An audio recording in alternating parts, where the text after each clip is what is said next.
அனைவருக்கும் வணக்கம். நலம் நலமறிகும் நிகழ்ச்சியில் நான் உங்கள் மூலிகை வேளாண் ஆராய்ச்சியாளர் சாலை மருதமலை முருகன் பேசுகிறேன். இன்றைக்கி நம்ம பார்க்க போகிற மூலிகை தூதுவளை. இப்போ தூதுவளை அப்படின்னு சொல்லவே காடுகளில் மட்டும் இல்லை, சாதாரணமாக இன்றைக்கி மாடி தோட்டங்கள்லையும் வளர்க்குறாங்க. இதோடைய வளர் இயல்பு பார்த்திங்க அப்படின்னு சொன்னால் ஒரு குற்று புதர் மாதிரியே வளரும்.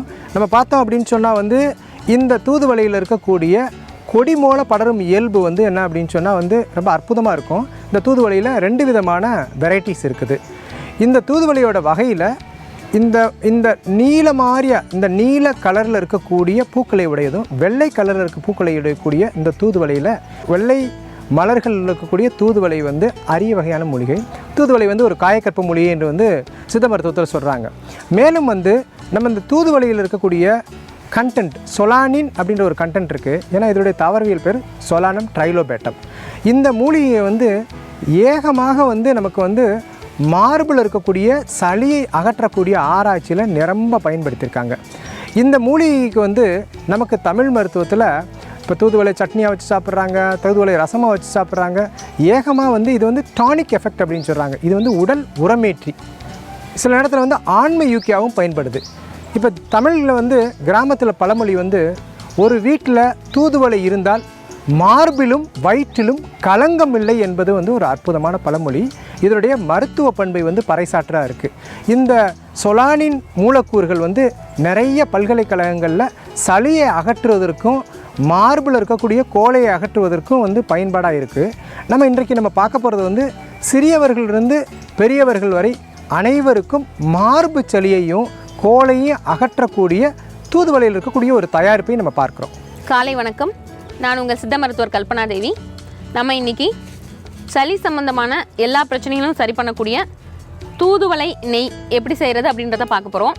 இப்போ பார்த்திங்கன்னா இதுக்கு நமக்கு தேவையானது தூதுவளை இலைகள், நெய், அதோடு சேர்த்து ஓமம், கடுக்காய், திப்பிலி, இந்த 3 சரக்கு தான் தேவைப்படுது. நம்ம இப்போது தூதுவளை இலைகளை எடுத்துக்கிறோம். தூதுவளை இலைகளை எடுத்துகிட்டு இதை நம்ம அரைக்க போகிறோம்.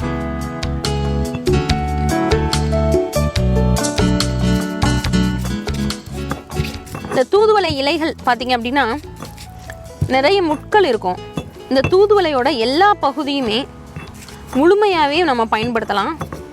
கபம் சம்மந்தமான பிரச்சனைகள், அதாவது நெஞ்சில் சளி கட்டிக்கிறது, குழந்தைங்களுக்கு ஏற்படுற சளி, தொண்டையில் கட்டுற சளி, தலையில் நீர் கோர்த்துக்கிறது, இந்த மாதிரி எல்லா பிரச்சனைக்கும் இந்த தூதுவளை தீர்வு அமையும்.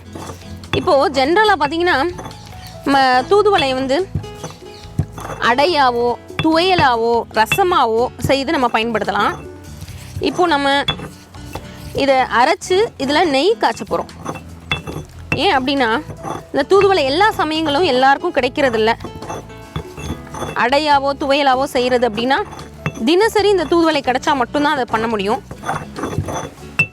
ஏதாவது ஒரு நேரம் தூதுவளை நம்மளுக்கு நிறைய கிடைச்சது அப்படின்னா இதை இந்த மாதிரி நல்லா அரைச்சி இதில் நெய் காய்ச்சி வச்சிட்டோம் அப்படின்னா இந்த தூதுவளை நெய்யை நம்ம கிட்டத்தட்ட 6 மாதங்கள் வரை நம்ம பயன்படுத்திக்கலாம். இப்போ நம்ம தூதுவளை இலைகளை நல்லா அரைச்சிட்டோம். இப்போ இந்த இலைகளை அரைச்சி அப்படி நம்ம வலிச்சு எடுத்துக்கிறோம். எந்த அளவுக்கு இலைகள் இருக்கோ அதற்கு 3 மடங்கு அளவுக்கு வெண்ணெய் சேர்க்க போகிறோம். அரைச்சதை எடுத்துக்கிறோம். இந்த அரைச்சது எந்த அளவுக்கு இருக்குது அப்படின்னு பார்த்தீங்கன்னா ஒரு பெரிய நெல்லிக்காய் அளவு ஒரு உருண்டை இருக்குது. இப்போது நம்ம ஸ்டவ் ஆன் பண்ணிவிட்டு இந்த அளவுக்கு 3 மடங்கு அளவுக்கு வெண்ணெய் சேர்த்துக்க போகிறோம். ஸ்டவ் ஆன் பண்ணுறோம். இப்போது நம்ம வெண்ணெய் எடுத்துக்கிறோம். வெண்ணெய் எந்த அளவுக்கு சேர்க்குறோம் அப்படின்னா ஒரு நெல்லிக்காய் அளவுக்கு நமக்கு தூதுவளை கற்கம் கிடச்சிருக்கிறதுனால 3 நெல்லிக்காய் அளவுக்கு வெண்ணெய் சேர்க்குறோம்.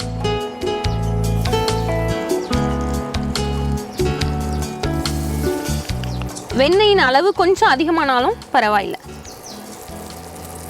இப்போ அதில் வெண்ணெய் சேர்த்துட்டு இந்த வெண்ணெய் கூட நம்ம அரைச்சி வச்ச இந்த தூதுவளை கற்கத்தை இதோட சேர்த்துறோம்.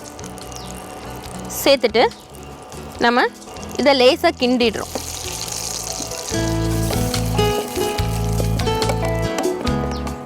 இது கூட நம்ம எவ்வளோ என்ன சேர்க்க போகிறோம் அப்படின்னு பார்த்தீங்கன்னா ஒரு சிறிய சிட்டிகை அளவுக்கு ஓமம், ஒரு சின்ன சிட்டிகை அளவுக்கு ஓமத்தூள் சேர்த்துக்கிறோம். ஓமத்தூள் கொஞ்சம் சேர்க்குறோம். திப்பிலி பொடி கொஞ்சம் சேர்த்துக்கிறோம்.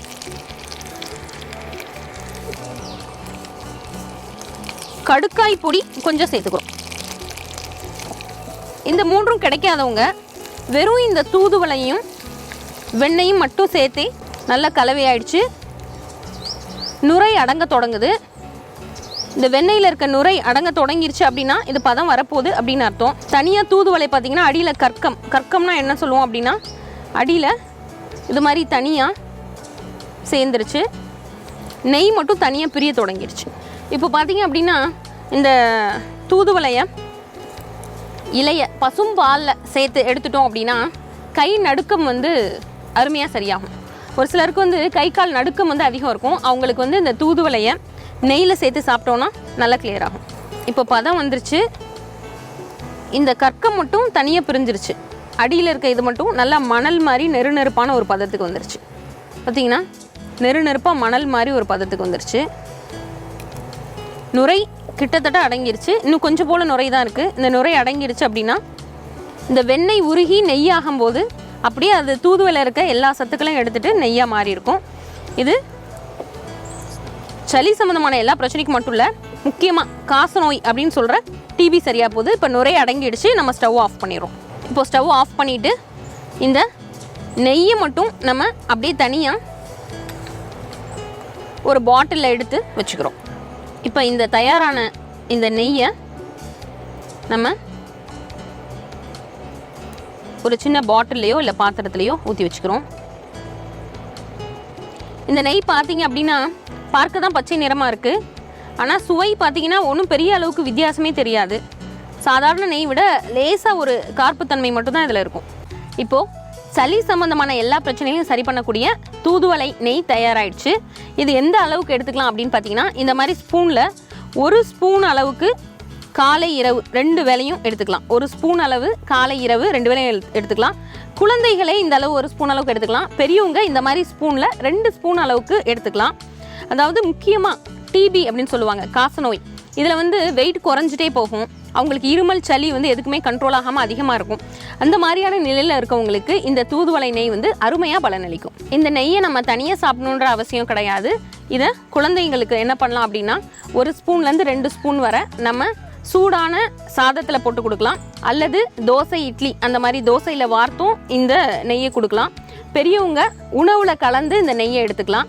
இன்று நம்ம இந்த காசநோய்க்கு சிறப்பாக பலனளிக்கக்கூடிய தூதுவளை நெய் பற்றி பார்த்தோம். அடுத்த நிகழ்ச்சியில் வேறு ஒரு மருத்துவ குறிப்பில் சந்திக்கலாம். நன்றி, வணக்கம்.